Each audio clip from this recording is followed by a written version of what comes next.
ढकालको यो over first बल चाहिँ डट खाए पनि सेकेन्ड बलमा शानदार छक्का खाइसक्नु भएको छ रिजन ढकालले।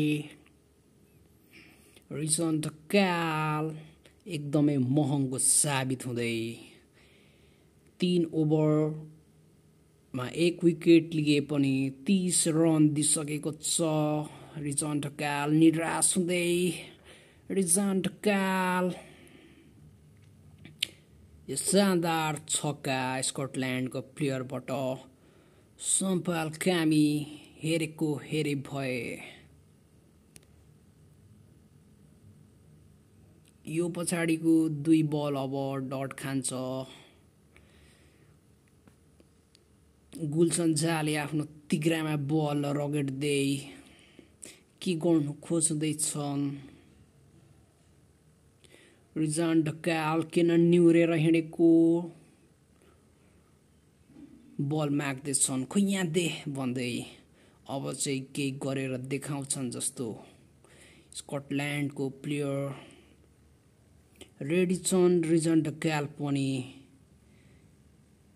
रिजन ढकाल अर्को डट बल। यो ओभर त के हेर्नु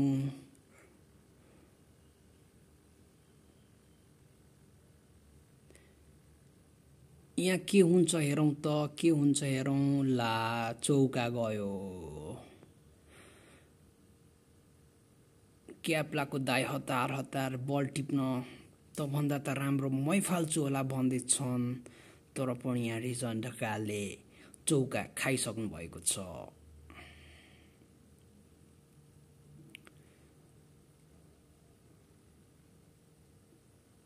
निकै खुसी छन् बाबै बल फालेको बल टिप्न पाउँदाखेरि। सन्दीपले पनि आफ्नो चाकमा बल पुछेर रिजन ढकाललाई गुसरीको बल हातमा दिँदैछन् र अर्को चौका सँगै